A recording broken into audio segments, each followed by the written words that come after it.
Hey everybody, welcome to Nite. Thank you all for joining us. I hope you're all keeping it safe and sane with all the craziness around. Nite is a monthly meetup organized by AR.org, a nonprofit with a mission to advance AR in order to advance humanity. And we do it by bringing together the best of AR with the best of the AR community, and that's you guys. So thanks again for joining us here. These days, there's nothing bigger than remote communications. We love it, we hate it, we can't live without it. And since we are all about spatial computing, we are dedicating today's conversation to the future. Are we all ready for holographic communications? Communicating in the third dimension, where we all feel like we're in the same space. To explore this question, we have assembled a stellar panel of those building the key ingredients for holographic communications. My name is Orion Barr. I'm the founder of AWE and Super Ventures, calling from New York, where we are awaiting a crazy snowstorm to hit us any minute. And I have one question for you. Are you ready to get augmented? Yeah! Yeah! Yeah! So when you join this community of Nites, you're actually joining a global network of AR professionals that meet in over 20 cities around the world, currently mostly online. So you can check it out at the link on the top of the page. And in normal days, we meet in-person events. So AWUSA is going to make a huge comeback this November, and I can't wait to see you all in person in the same room, not as holograms. So really excited about next year. And since you're all now part of this incredible community, let's get social, okay? So our hashtags for today are hashtag #OnNite and Holocom. We'll try to make this trend today, right? Holographic communications. And you may follow us on Twitter for the latest news in AR and VR. You can check out our YouTube channel, which has the largest collection of videos about AR and VR, including recordings of meetups like this one. And for the weekly digest of the latest in AR and VR, every Friday, sign up for our weekly Spatial newsletter. We truly have an awesome lineup for today. I call them the Avengers of holographic communications.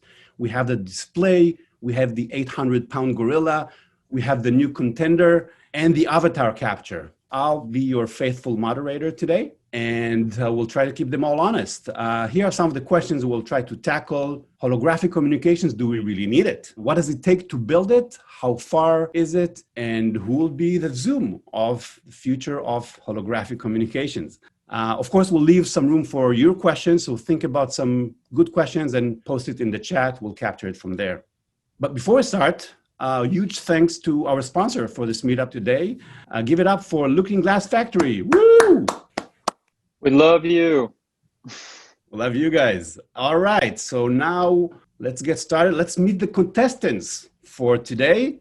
The Avengers of holographic communications. First of all, we have a representative of a company that creates holographic display that can sit on your desk by the 2-times Augie Award winner, Looking Glass Factory, on the heels of a super successful Kickstarter campaign.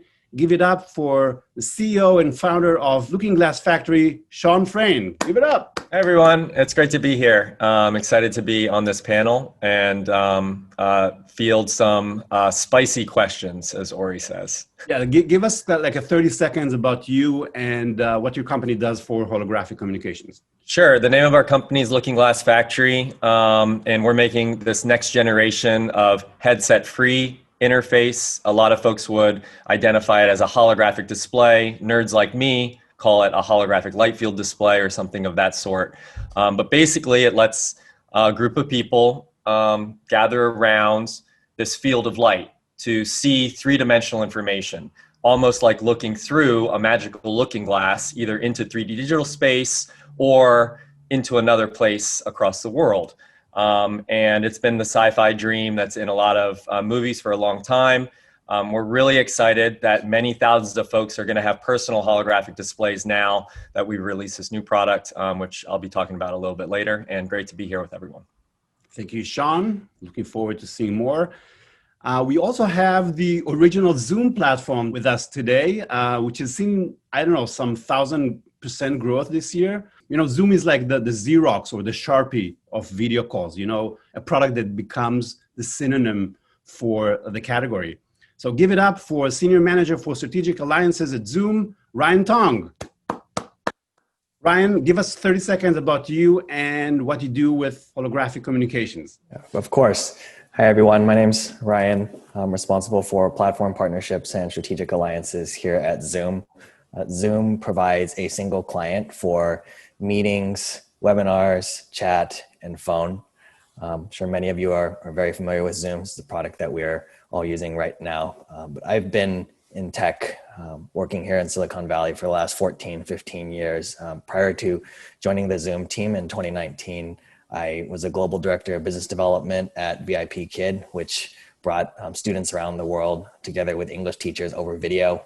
Prior to that, I was the head of the San Francisco office and managing director for DJI, the worldwide leader in camera drones and action cameras. And then I also spent a little bit of time on the business development team at photo printing and photo GIF pioneer Shutterfly. So I'm very passionate about video and imaging, both personally and professionally. And just really thrilled to be on the panel today with Sean, Christina, and Jacob and Ori.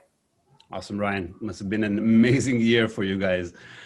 We also have the new contender for remote communications, built from the ground up to be spatial, no pun intended. Put your hands together for the head of business at Spatial, Jacob Lewinstein. Jacob, give us 30 seconds about you and what your company does for holographic communications. Totally. So firstly, thank you, Ori, so much for organizing this, and shout out to Looking Glass for sponsoring it. We love you guys, fellow New York company. I've been in the space probably under like 5 or 6 years. I got my start in this space when I was a grad student at MIT, but previously worked at Bridgewater and BuzzFeed before that. Used to lead AR, VR investing out of New York for Samsung. Samsung invested in Spatial, which is how I found my way there. Spatial, super succinctly, is and I mean this only jokingly, so don't sue us, but like we're kind of like if Zoom and Slack had a XR baby, right? So what we are essentially trying to do is allow people to work together from anywhere in the world as if they're across from each other or next to each other, facilitating a deeper sense of presence and a far greater ceiling of interactivity, so that people could essentially put on a headset or a pair of glasses and feel like they're instantly jumping into a conference room. Though we did just launch our mobile version yesterday. So at some point, I'd love to show you guys a 30-second little preview of what that's like, because we believe deeply in accessibility. Thank you, Jacob. Awesome to have you, and congratulations on the launch. Maybe next meetup we'll do on Spatial. You tell us if you're ready for that. All right, and for the fourth ingredient that we have today to complete the picture of holographic communications is how to capture holograms and perfecting that creation from Metastage. So please all stand up and cheer for the CEO of Metastage, Christina Heller. Give it up for Christina. Wow, thank you. Well, just echoing what everyone said, it's really great to be here and amazing to see a worldwide audience in attendance. That's so cool. Yes, as he said, I'm the CEO of Metastage. You can see I've got a little virtual background behind me of Metastage. We focus on what you're going to put on the holographic display tech. You got to have some content on there, and that's where Metastage comes in. Right now, we're based in Los Angeles. We use the Microsoft Mixed Reality Capture technology stack, and we use 106 cameras, all facing inward on a performer or performers to capture a really high quality 3D performance that you can stream right now on mobile devices all the way up to, high-end VR headsets. And obviously, it's funny when I do like my keynote presentation, I always get to like the final slide, and the final slide's like, but the future, and it always is like a hands-free holographic display because I do think that that is the hope, right? That we'll eventually get to real holograms that are just have that presence right in front of you without any extra tools. So anyways, excited to be here and to participate in the conversation. Awesome, Christina. Thank you very much for joining us today. And now we're getting into questions. I want to remind you that we'll also address your questions, so feel free to post them in the chat.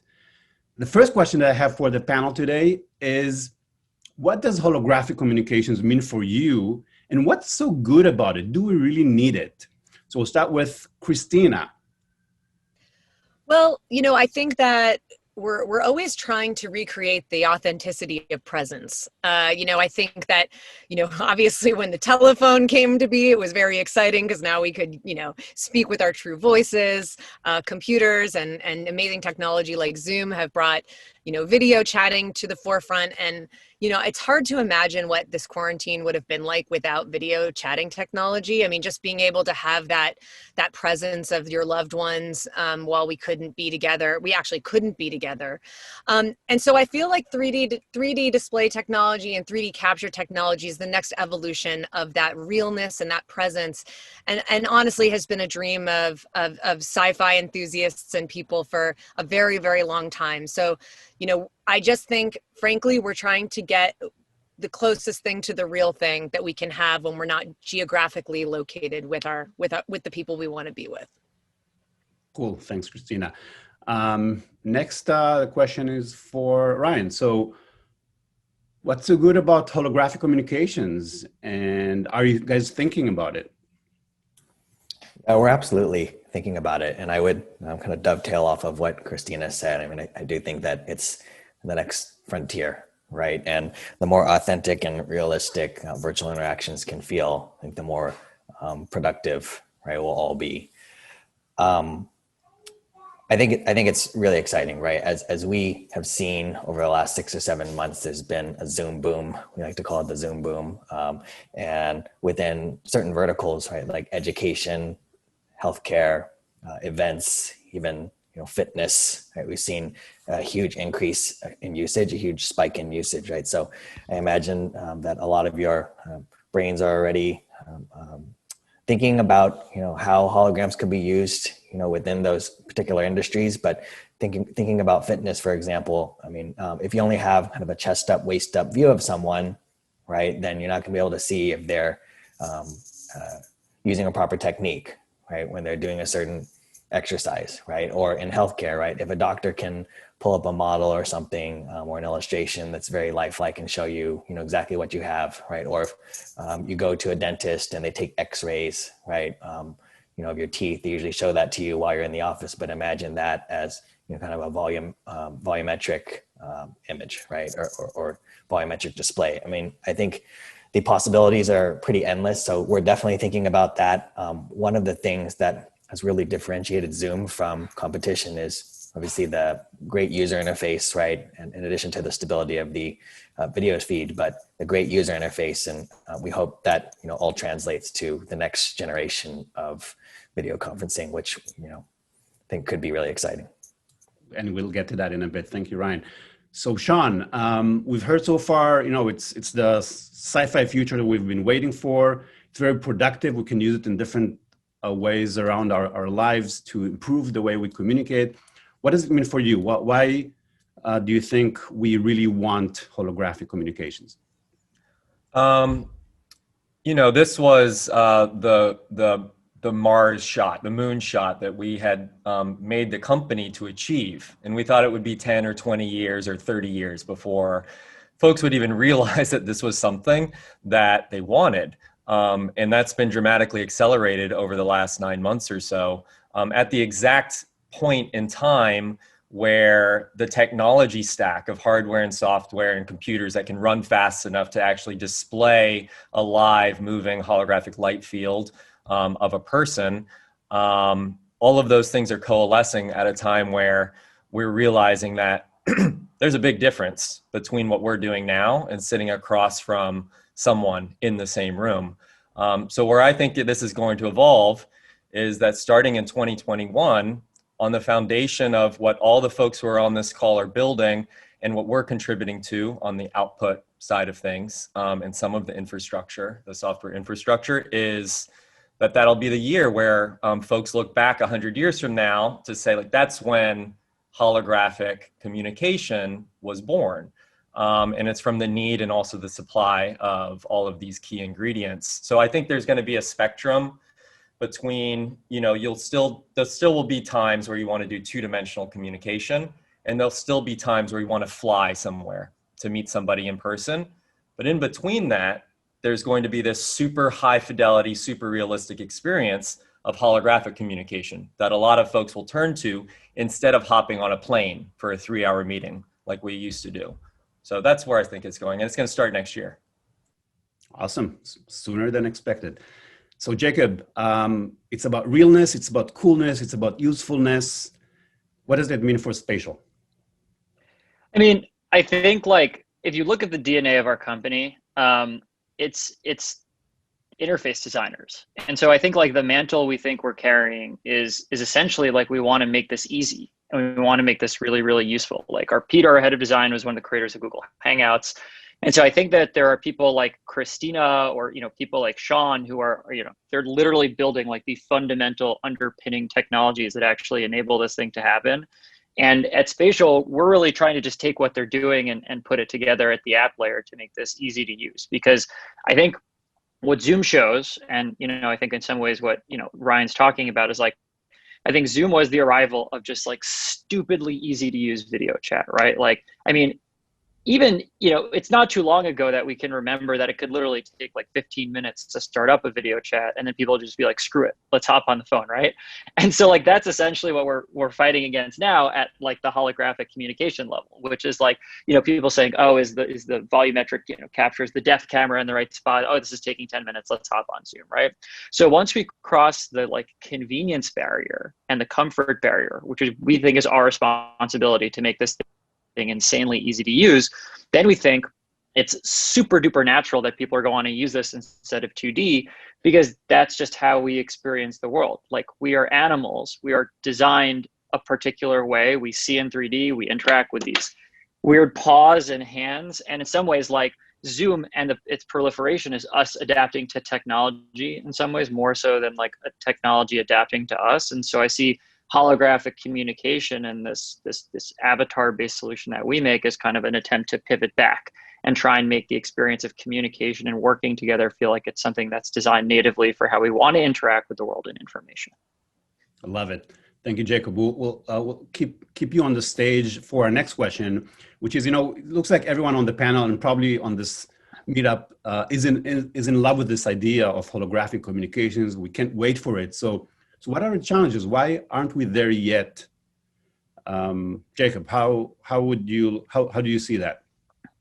What are the challenges?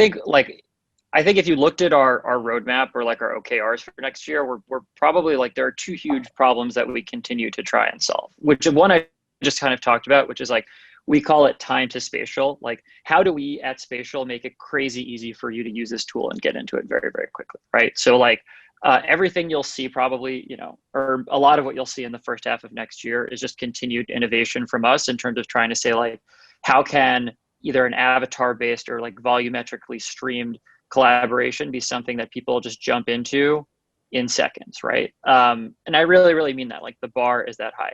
Part of why we take an avatar-based approach was a design choice, because we felt it was a lot easier for people to take a selfie, use machine learning, and set up the avatar than have to maintain volumetric streaming. But luckily, like, wonderful people like Christina are changing that, so that I'm sure eventually we'll probably pivot over from one to the other. And sneak peek of something we're releasing tomorrow that I was hoping would be out today, that's a little bit more in that direction. And then the second thing, in which I'm sure everyone here can talk about, is presence, right? Like, at the end of the day, like, Zoom kills it in terms of presence because I can actually see your facial expression. Like Ori's facial expression right now, per usual, handsome, engaged, thoughtful, right? But like in Spatial right now, we have, an avatar that will look a hell of a lot like Ori, but we can't get his facial expressions yet, although it's obviously something we work on very heavily in R&D. And so next year, you're going to see us moving the needle heavily on both as the two areas where we're really trying to push the experience forward. Nice. So speaking of avatars, we have the expert in creating high quality avatars. Christina, what are some of the challenges to achieve holographic communications from your perspective? Well, I think it definitely, I'll just echo what Jacob was talking about. At the moment, the capture we do at Metastage is a very professional service where, we're doing a lot of, high quality pre-rendered content for augmented reality experiences, some VR experiences. And as I alluded to in my intro, we're using a lot of technology to accomplish that aim. I think that, I think that for it to have the true presence that we all desire, it really needs to look like the person and have that realness and all of the nuances of their face and their body and the way they move. Otherwise you might be better suited with a cartoon, a lifelike kind of cartoon avatar. So I think that the gap between an easy solution that you can throw up in your home office that provides a quality experience, and then like what we're currently doing at Metastage, which is like a very professional production process, the gap is pretty wide right now. But there are great companies out there like Depth Kit, for instance, and others that are working hard to to kind of create that consumer volumetric that does improve year after year. So I think that looking to the next year, one of the things that I'm really excited about is kind of moving more into live. So that I think is already going to bridge that gap a bit. It will still be, Metastage will still be doing professional solutions, but hopefully we'll also be doing some kind of live volumetric, which again, just kind of make inches closer to the holoportation of the future.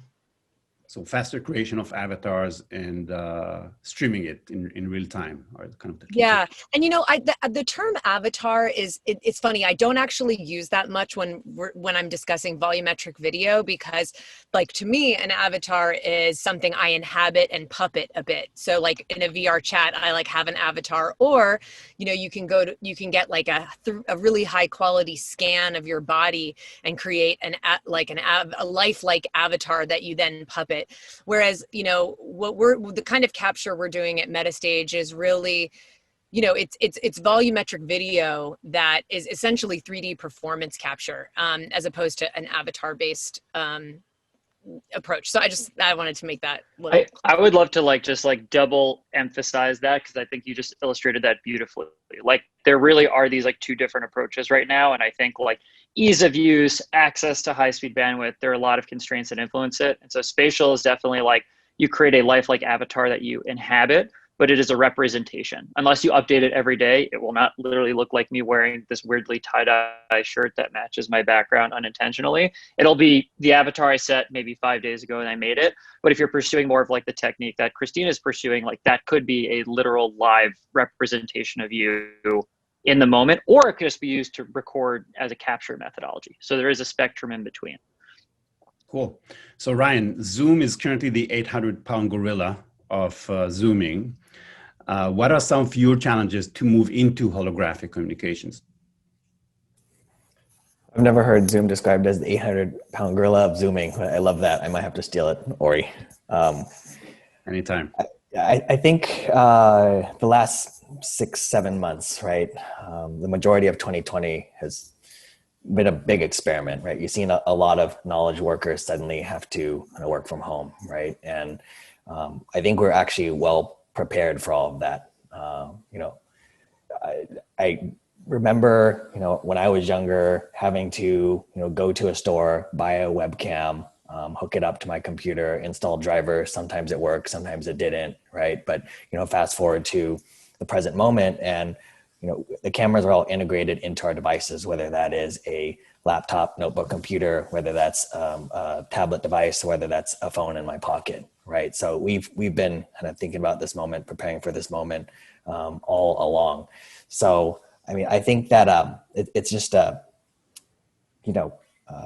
really exciting time right now. And as we kind of think about the future of the space, right? What would be kind of really useful for people, right? I think the first phase is probably, yes, getting the holograms created and making sure that people have the display equipment to take advantage of that. But then beyond that, right, it's what is the utility within certain categories, right? So something like spontaneous interactions, right? It's really hard to do that in a Zoom because there's certain intent. You have a meeting link, you're going to join the meeting at that time, and you go in there and you have your conversation, right? But a lot of what happens in a physical office is spontaneous, right? Maybe I see someone at a water cooler, or maybe I see someone in a hallway and we have kind of a great conversation, right? Or maybe I meet someone who never met before just because we were in the same place, right? So, we're starting to take baby steps toward that with breakout rooms, right? Things like that. And then from a perspective of like avatars, right? We have certain functionality in Zoom that allows you to enhance or, you know, improve your appearance, touch up my appearance feature, it smooths skin out, virtual, you know, masks and things like that. Those are just for fun right now. But I think if you kind of zoom out, no pun intended, and look at the bigger picture, then we are building towards something that's really exciting and trying to facilitate interactions like that in the future. And maybe there's a world where, you know, my video conference with Ori and my avatar, right, that I juxtapose with Ori's avatar can coexist, right? It's an interesting thought. Cool. So Sean, you obviously are the creator of a holographic display. What are some of the challenges you're seeing to achieving this vision that we're all so in love with, holographic communications? Well, I mean, I think a big one is, and I know there's a lot of debate about this, but having a headset-free option that is default, ambiently there, and lets folks gather around it like you would gather around a radio or television or a campfire. I think that's a really important ingredient. And the good news is that part of it is now deployed. So that's no longer a question as it was 10 years ago. It was, when is that going to be possible? I think whether or not folks inhabit avatars or it's a super realistic representation of someone, I think both of these things are going to exist in force.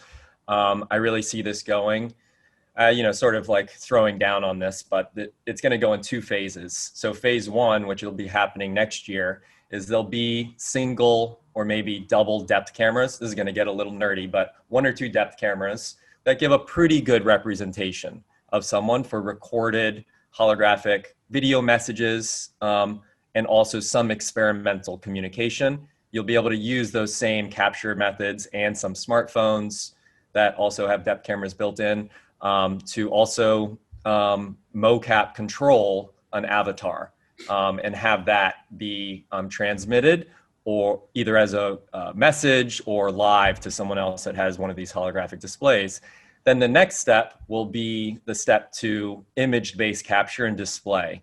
So in what I just described, it's going from basically depth capture in some cases then to a 3-dimensional mesh and then back out to all of the images necessary to display a hologram. But you can go from light field capture, which is kind of just a fancy word for camera array, to light field display. And then you can get perfect fidelity. So even like refraction through my glasses, for instance, would come across with this pairing of light field capture and light field display. And I think it'll be a few years before that's actually deployed on a wide scale on a communication standpoint. But when we take that step, that will be the final destination for fidelity from a visual standpoint for communication. But it'll go in these 2 major phases, one that's starting to happen next year and the other happening over the course of the next few years. Very cool. You laid out the entire blueprint. Now it's just a matter of building it.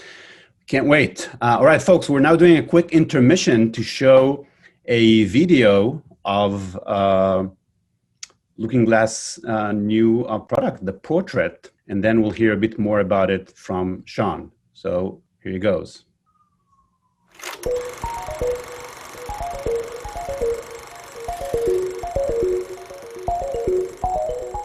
Over the last 6 years, we've developed a new type of technology.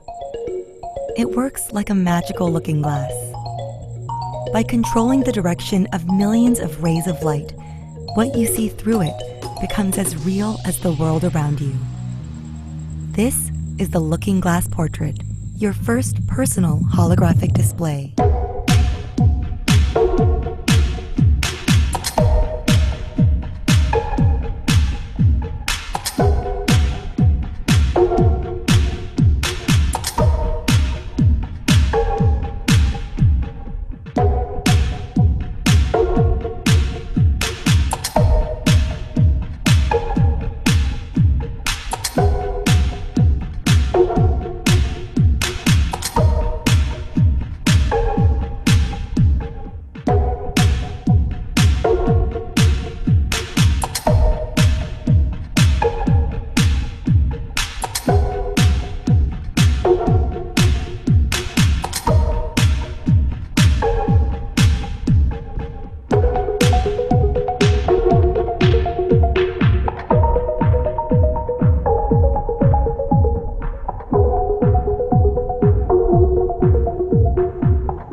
The looking glass portrait generates dozens of perspectives simultaneously. This results in a three-dimensional hologram that floats out of the display, viewable by multiple people. No headsets required. I'm Sean Frayne, and I'm part of the team that created the world's first holographic display back in 2018. And it's all been leading up to this. This is a memory machine, and it's a tool for holographic exploration, and it's a new canvas for 3D creators, all wrapped into one device.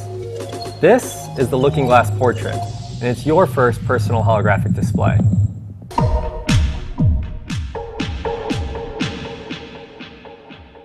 Very cool video. Sean, you're next with your slides. Kickstarter campaign with Portrait is just exploding. I think it's getting close to 2 million and like 6,600 backers so far. That's incredible. You guys must be dancing all the way. Yeah, we've been truly, truly blown away by what's been happening. And it's all thanks to the community and a lot of y'all who are on this call that this is now possible. A lot of folks got our first generation developer kits over the last couple of years. And so there was a lot of, I think, pent up excitement, it seems, around an even more accessible system. So I'm not going to spend too long on this because the video covers it and folks can learn more at look.glass. But this is something that we've been working on for the last 18 months or so in secret. And we thought it would take a few years actually to develop a holographic display that someone could get on their desk and that you didn't need to be some crazy coder to use. We sort of put the pedal to the metal when the pandemic hit so that we could get this out this year. We're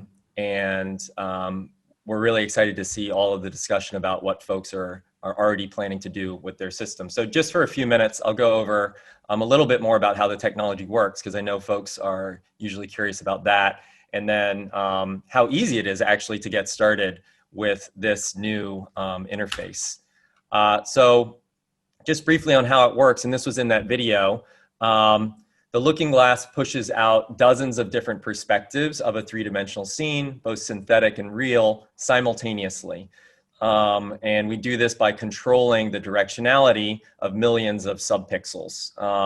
What the end result is that more than one person, however many people you can get around this holographic display, they get they're sort of awash in different three-dimensional stereoscopic perspectives of whatever the display is showing, if that's someone you care about or a 3D model that you pulled in or what have you. One of the big differences between this new generation of system versus our prior generation is actually the holograms extend beyond the physical bounds of the display itself. And in the video, you can kind of see my hand sticking through there. That's sticking a few inches out of the display. Now, what that element of it will be used for, folks are only starting to, attach their dreams and to the reality that now there can be holographic information that actually extends beyond the physical bounds of the device itself. But this is the first system that can do that. Along with all of those advances, this is actually the first system that has a built-in computer. It's actually a Raspberry Pi 4, and due to some crazy technological advances that our team has made, we've been able to push that to run not only static holographic media, but also moving 60 frames per second, full color, recorded holographic media. So that means somebody can record a holographic video in one part of the world, send it to someone else, and they can load it up onto their Looking Glass Portrait. And then that information, after they load it up, can just run standalone. So you could literally send someone in your family a holographic birthday message, and they can then have that running for, basically forever on their desk as a small sort of Minority Report-esque hologram. And this is the first system that's ever been able to actually have this fully standalone mode. There are trends that are much, much bigger than our company. So we're a 35-person company. We're based in Brooklyn, New York. I'm actually doing this call from our hardware lab in Hong Kong, where about a third of the team is. And there's something that's happened over the last few years, and it's that a lot of folks, not everyone, but a lot of folks, millions of folks have a phone that every time you snap a single portrait mode photo behind that JPEG image or that HEIC image, you have a depth map that's recording the different depth of whatever that scene is that you have taken a photo of. Usually that's used to blur out the background around the main subject.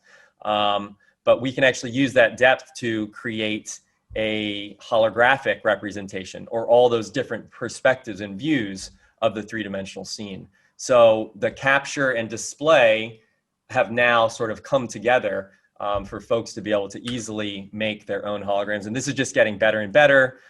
Every few months, the new iPhone 12 Pro, with a combination of LiDAR on the back-facing camera and a lot of machine learning tricks that they apply, takes incredible depth maps. That's that gray scale image you see on the left there. And we use that to generate a hologram of this little Lego clock on my shelf. Can also record video, both with depth cameras, like some of you all may know, depth cameras like the Azure Connect or some of the RealSense cameras. With a simple application that's provided for free to folks who get these systems, you can record a 10 or 15 second holographic video message, just like you see here, and send it to someone else and have that run in their looking glass portrait. Something else, I think one of the last things I'll mention here is phones can do this too. So using the true depth front-facing camera on some of the newer iPhones, and also to some extent the back-facing cameras, you can record those holographic home movies. And I've wanted this ever since I saw it in Minority Report, and where Tom Cruise is looking at the memories of his family projected out from the wall. That is literally possible today. And you don't need to know how to program. You don't have to be a Unity developer, although you can be, but you don't have to be to start doing this type of thing yourself. So one of the things that I didn't mention here is that accessibility is a key part to unlocking this holographic future. I mean that from a price point standpoint. So up until now, a lot of the experimental holographic and light field displays that have been developed were, tens of thousands or hundreds of thousands of dollars, and they were behind lock and key in some lab somewhere. But now you can actually get a holographic display, this new one, the Looking Glass Portrait, for under a few $100s. And if anyone's interested, we're actually running a special. I do run a startup, so pitching this to y'all. We're running a special for the next day, and you can check it out by just going to our website and learning more. And I'm really excited to be on this journey with all of y'all. That's an amazing product, Sean. I'm going to give us back our screen. Thank you. We're back to the panel. I see a very vibrant discussion on the chat. We'll try to grab some of the questions there. But now we're at the point where we ask a spicy question to each one of our contestants. And we'll start with Ryan. So Ryan, Spatial could become a direct competitor very soon. So what is Zoom doing about it? Yeah, that's a good question, Ori. I think when Eric Yuan, our CEO and founder, started Zoom back in 2011, it was already a really crowded space, right? A very competitive space. He actually came from WebEx, which was acquired by Cisco, right? And back then, in addition to Cisco WebEx, there was Skype, right? Today we have not just WebEx, Cisco WebEx, Skype, but also Microsoft Teams, right? Which has proven to be a great product, and many others, right? We see even kind of more consumer-esque companies like Facebook entering the fray, Google with Hangouts, right? All great products. So I think that competition is good first and foremost, and pushes us to be our best, right? As players in the industry. As far as kind of the next frontier, right? At this time, we're very focused on the explosive growth that we've experienced, going from 10 million daily active meeting participants to 300 million, right? 30xing practically overnight. And that has put a lot of increased workload on the team. But despite that, we're definitely thinking about, the next stage of all of this, right? I know that Eric, when he concludes a lot of his public speeches, he says that one day you'll be able to reach out and shake someone's hand, feel the intimacy. One day you'll be able to, hug someone virtually, right? And it'll feel like they're right there. So we're definitely thinking about that without kind of giving away everything that's on our roadmap. Right? It's not something I can actually speak about publicly, but if you just kind of pay attention to all the features that we're releasing, last year we released over 300 features, right? And then 2020 is going to be no different, I assume, once we're all wrapped up here. But there are a lot of new features that we are releasing, and we're thinking about a lot more than just meetings, right? Again, how do you unify everything together, and how do you make this all really immersive, really, really easy to use? Because again, those are the cornerstones of Zoom and what we feel has really differentiated us from all the players out there. But I'm really excited about what Jacob and the Spatial team are doing. I think it's super cool. I don't have a headset. I need to get one so I can, really give it a shot. I've tried it in browser, probably not optimal, but I'm really looking forward to experimenting more with Spatial and just experimenting with the Looking Glass, Metastage, all these products. Super exciting time. Thank you, Ryan. So Jacob, obviously Zoom is thinking about it, although their senior manager of strategic partnerships doesn't have a headset yet. So you have an advantage. How are you going to take advantage of it? And what do you do when Zoom starts to apply its market penetration to catch up with you guys? Yeah, it's a question as old as time, which is like, how does the little guy kind of deal with the might and investment and power and distribution of the big guy? And I mean, part of it is, I'm going to echo what Ryan said. Like, for us, we think competition is great. It sort of forces us to do our best work. No one's entitled to kind of win this space. You basically just win it by, building and marketing the best product. I think, our observation is the following, which is like, in these sort of platform level disruptions, the incumbent rarely emerges in phase 2 equally as powerful as they did beforehand, because it's just very, very, very difficult to work on a lot of things at the same time and do them well. So maybe part of why Spatial will win will just be because Zoom crushes video chat so hard that it's really hard to also do holographic or whatever comes next in a good way.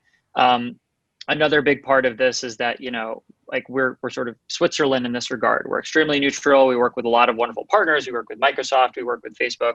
We have a nimbleness to our approach in terms of how we integrate with other tools that I think becomes difficult for larger companies that oftentimes have an interest in offering an entirely vertically integrated solution where they sort of want everyone in their walled garden. And so, I think the expectation from Spatial should be that we're trying to basically integrate with all the different ways that you work and not necessarily be that walled garden in and of itself. And so that combination of us being able to focus, being able to move flexibly, and being able to partner in a sort of very neutral way, we really think those are our sort of fundamental operational keys to our success. And it is also worth noting, by the way, that we love Zoom. We use it ourselves. We're on Zoom right now. So, I think it was Sean maybe who said earlier that we see a lot of these technologies living side by side. And, I think it'll be a very long time before video chat literally completely disappears. What we're angling for right now isn't, replacing video chat. It's just, as Sean kind of mentioned, it's filling in the gaps where we think we can do it better. Cool, Jacob. Thanks. So, Christina, let's talk about avatar creation or representation of humans. You're now focusing on the high end, which takes time and resources. Is that really what we're going to need in the future? Or will we just want to be able to start the device and immediately have our representation there as realistic as possible and instantly being live streamed? I mean, everybody wants instant awesomeness. So as soon as that's available, I imagine it will be extremely popular. I'm excited to get my Looking Glass because I was just, I don't know. There's just something so fun about being able to record a little 3D video and send it to anybody else in the network that also has a Looking Glass. There's just something almost about a community that can get built through that. So just throwing that out there, I'm excited to get mine and play with it. I think Metastage, we really try to be volumetric experts. And that means, being absolutely the best at what we do and also keeping an eye on the new tech that could eventually, supersede our huge, capture system. I think that I definitely think that the kind of capture we primarily do, which includes, sometimes scripted, interactive experiences, things like that require a truly professional production environment and production crew.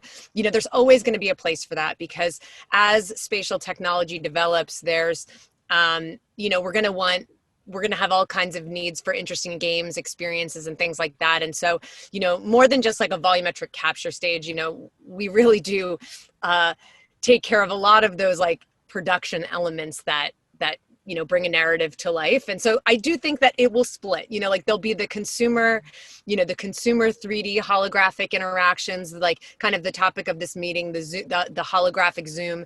And then there will still be capture stages, like we currently have at Metastage, where, when Netflix wants to build an interactive companion piece to their most popular TV show, they come to Metastage and we do costumes and wardrobes and all of the, all of the details that make a narrative come to life. I think, on our end, one of the challenges for us is just making sure that, we can be aware of and involved as much as we can, in both of these worlds. And I think whenever a professional solution is needed, that's where we'll come in. And whenever it's not needed, that's when Christina Heller will pop in on her own and have some fun with Sean and Ryan and you, on the weekends. So I'm all for all of it. And just, honestly, sometimes it's like on these panels, I pinch myself a little bit thinking about what we're talking about and how we're like at the cutting edge of watching these future technologies come to life. It's just so exciting. Yeah. It's all happening. Sean, spicy question for you. So in the near future, when everyone we all have our headsets, smart glasses, that allow us to interact and be immersed in a 3D environment, real and virtual. At that point, why do we even need 3D displays on our desks? Excellent, spicy question, Ori. I do not believe we are all going to be wearing headsets all day long. I actually think in a lot of ways that is not a positive future where we have to be geared up 16 hours a day. I think, there's some, Steve Jobs thing that he said about, computers and different interfaces. You got your trucks, you got your motorcycles, you got your cars. I think the same thing's going to play out for what comes after 2D computing and what comes after 2D displays. There's going to be VR headsets that are useful for some things. There's going to be AR headsets that are useful for some things. And then there's going to be holographic displays, which are useful for a lot of things, but which are part of the mix. And folks will flow between these next generation interfaces, and 2D displays are still going to be there 100 years from now too. So all of this is part of the same mix, and all of them have different advantages of immersiveness versus friction to get into the environment and so on. Amazing answers. You guys are so smart and kind. I can't get you to stutter. Anyway, so these are the questions we wanted to have for today, and now we want to open it up. I see a bunch of contenders here on the chat, people that are also building holographic communications tech. I saw Tuck from Blinkcell and Lev Abrams. What's the first question that we want to answer? So much going on here on the chat. I don't know what to pick. Anyone wants to kind of present themselves on the video and ask the question live? Something, since I've seen the looking glass evolve over time, I always felt like it would have a valuable role as an ambient presence in a room. Just like you have a window, just like you have a cat or a dog. It's there, you're not looking at it all the time, but it's there. And it has a presence. And when you don't have it on, you'll feel like you're missing something. It's like not having the window, the shades on your window open, or not having the cat in the room or something. And I see that as a different role, almost on a ambient feel rather than on a one-on-one thing. And anyway, I just wanted to throw that out. Thanks for the question, Carlton. I love your haircut, by the way. Yeah. Had no choice in that. John, you want to say something about this, or we? I mean, yeah, sure. I mean, hey, Carlton, by the way, both New York based. I think I agree with all of that. The idea of this device that can produce a field of light that can show someone or something or some place that's there when you want to engage with it, and then you can turn away from it and, you know, interact, you know, cook a piece of pizza or, you know, talk with your kids, and then you can turn back to it when you want to.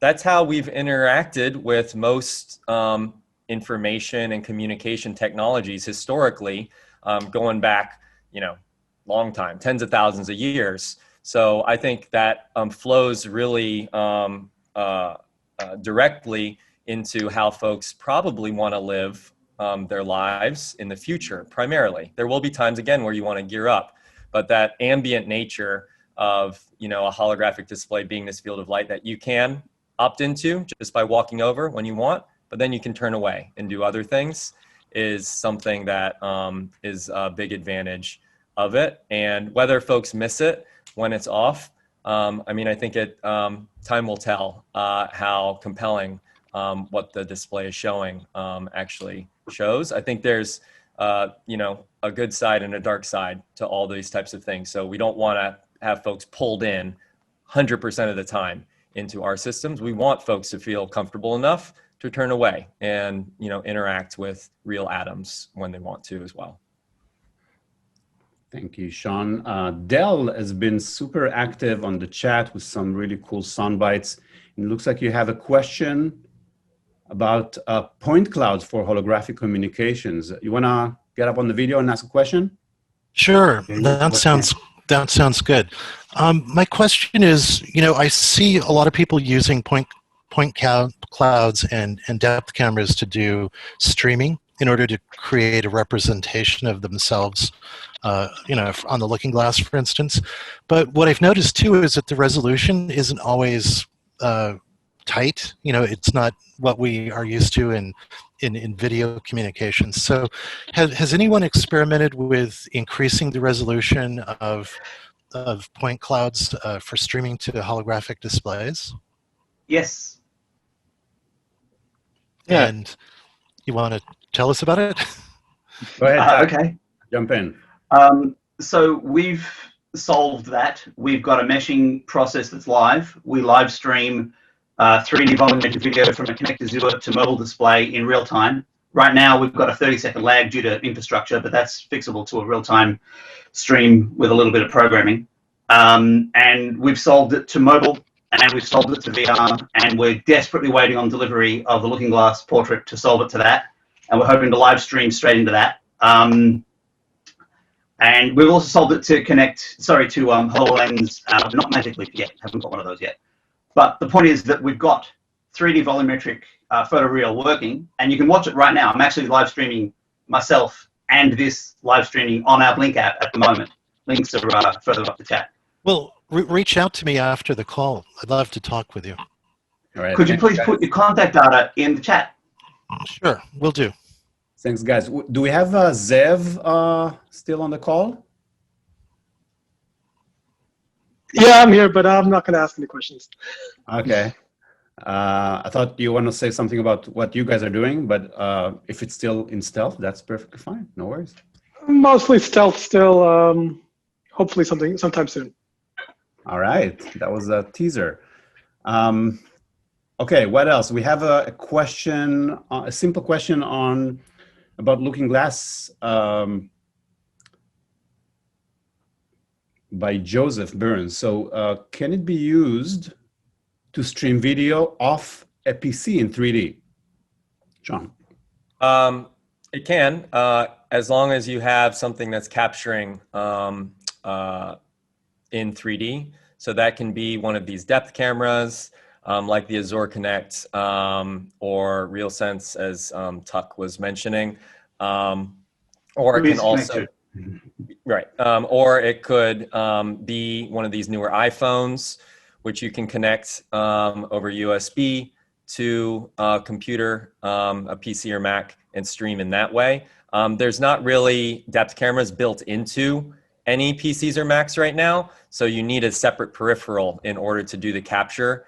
But that is, that's straightforward to do with this new generation of holographic display and the software that comes along with it already. Can I make a question for Christina? Oh, sorry. It's a very practical question about the cost for 3D content creation in Metastage. I already responded. I was like, if you're interested in pricing, feel free to shoot me an email or my team an email. I generally point people towards team@metastage.com, although you can always send me an email directly at Christina@metastage.com.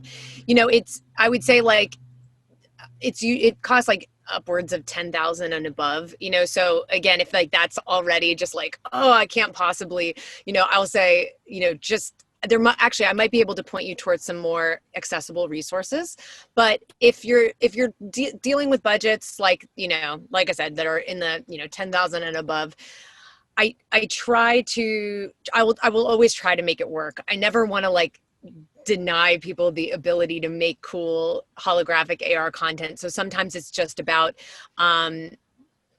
creative maneuvering and figuring out how we can make your creative work and also stay within budget. So yeah, feel free to reach out, and I would love to work with any of you. Thanks, Christina. We have a question to the panel about what's the best depth camera on the heels of Sean's answer. Is it the Kinect RealSense structure sensor? I'm going to add maybe the iPhone 12 Pro. What do you guys think? I can't say we've used all of them at some point. I mean, I like the Azure Kinect a lot. I mean, we found it very easy to set up and use, but honestly, and this is like to some of what we're going to show tomorrow, like we love the depth sensor on the iPhone. And like, you know, if there's one thing you take away from what I'm trying to impress about Spatial today is like everything we're trying to do is like the least common denominator setup possible, which is why we're gravitating towards iPhone at first. Because like, if you just think about, you know, how lazy people are and how easily setups get broken even after you set something up one time, like that just always happens, right? Like the reason, like one of the things that Zoom did was really good was like they made Zoom Rooms because it's this like reliable setup and people pay a lot of money to like maintain that so that every time it works properly. And so that's why we gravitate towards like a sensor on your iPhone, because it's like, it's there, it's set up, it's going to work, you always have it in your pocket. And so we really love accessible solutions like that. But I know that's not a satisfying answer on the like, which is going to give you like the highest resolution. And so I defer to maybe Christina or Sean if they have a better answer on the technical guts of these sensors. Any follow-up from the panel? I mean, the newer iPhones are really good, and they're up there on like getting to the same level as the dedicated depth cameras, like the Azure Kinect and what have you.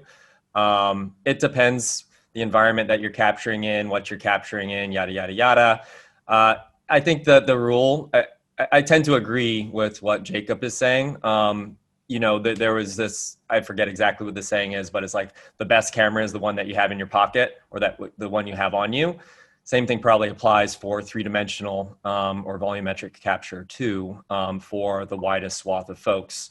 So there is a revolution that's happening on the capture side that I know all of us on this call are aware of, but that, you know, isn't generally on the radar, but is going to be in a big way over the next couple of years as this stuff starts to roll out in a big way for capture, infrastructure, display, app layer, the whole kit and caboodle. And so, yeah, the phone capture stuff is enabled a lot. Awesome, folks. We're running out of time, but I have here one last question for Sean. And it's kind of a reference to Total Recall.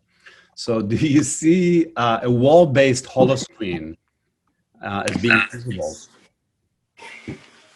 Wow, I haven't gotten a Total Recall movie question in a while. It's usually Star Wars or I couldn't help but ask that because I figured you had been impressed by that scene in that movie back in 1990 as well. Yeah, and I always envisioned, what if somebody's living in an apartment building with no or very few windows? Wouldn't it be nice to have a window on the wall that suddenly makes it feel like you're looking out on the prairie or some volumetric space that you can't physically occupy? And I just didn't know if that's even given your past track record for sort of seeking out large and life-sized holographic displays. I love your example of a walk-in aquarium, for example. I was just wondering if that's even a possibility with such a large panel.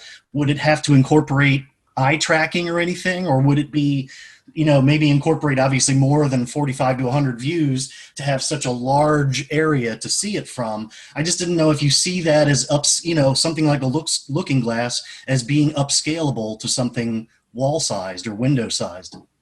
Yeah, there's no physical, like from the physics standpoint, limitation to scale the way that our technology works.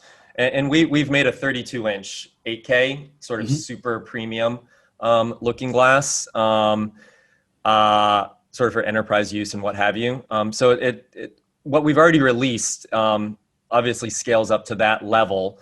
You can go bigger as well. You need more pixels to maintain the quality of experience at close range. And so, that's absolutely not impossible. And I think there's room for that over the coming few years. That could be a new standard real estate feature in new homes, have a hollow window. Yeah, I think it would be a window, like we look in a mirror and we see ourselves. The experience that you're describing is you look in the mirror and you snap your fingers and you see across the world into another office or to a friend that's sitting there waving at you. And then you snap your fingers and you see a CT scan that the doctor sent you from your last visit. Stuff like that is already possible today. Whether it goes big scale or there's a bunch of smaller ones in folks' homes first, I don't know the answer to that, but there's no technical limitation there. Cool, thanks. I know you won't give up trying to find out.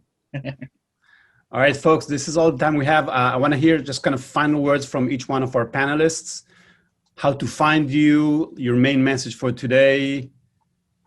Let's start with Ryan. I just want to say thank you to Ori, thank you to Sean in particular for having me today, for sponsoring the event, and also to Christina and Jacob. Great to connect and reconnect with each of you respectively. And thank you to everyone who participated today, asked questions, joined. Right? I think this community is really great and hope to continue to be a part of it. Want to also thank you all for being great Zoom users.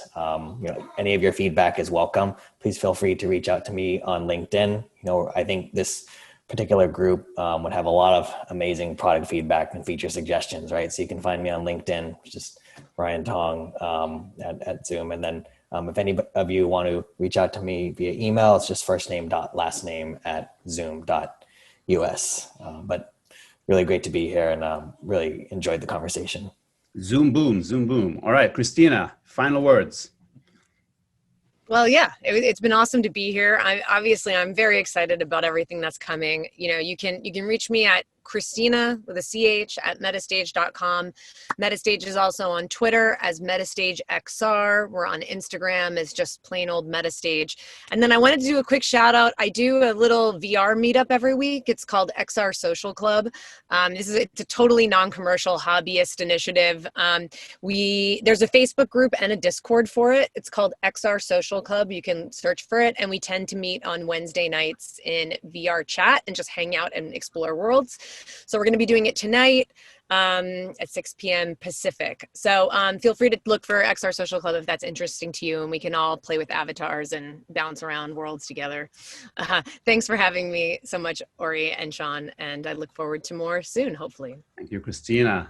Jacob, final words, and what's next? This is dope. The whole framing of this was kind of around like Zoom replacement meetings. I would say that like what you're going to see next from us in some ways is very much not about meetings. I think the little preview of our vision is I think we really want to sort of like move more towards a feeling of being like always on with the people you care about and the people you want to connect with, and not this sort of like schedule time and very specific day and we're going to meet only for these 30 minutes. So look out for some cool announcements from us, both at the end of this year and the next couple of months. You can always hit me up at jacob@spatial.io, but I will only respond if you try Spatial. We're free and literally available on a billion platforms. And if I have accomplished one thing out of today, it is hopefully to convince Christina that at some point she should try, instead of VR chat, Spatial. We're easy, totally. We're on the Quest, we're on phone. January. And I know, listen, the avatars won't be like talking wolves. We can't represent that, but it will be people that look like themselves. So if that sounds interesting, give it a try. And thank you all again for the time and love. Next meetup on Spatial, Jacob. I'm down. Yeah, we've done like 50 people, up to 50. So if we want to do a smaller one, we can make it happen. Okay, we'll do a smaller one when it's not as exciting as today. Sean, final words. Yeah, just to reiterate, this has been super fun. And thanks, Ori and Ryan and Jacob and Christina for being part of this.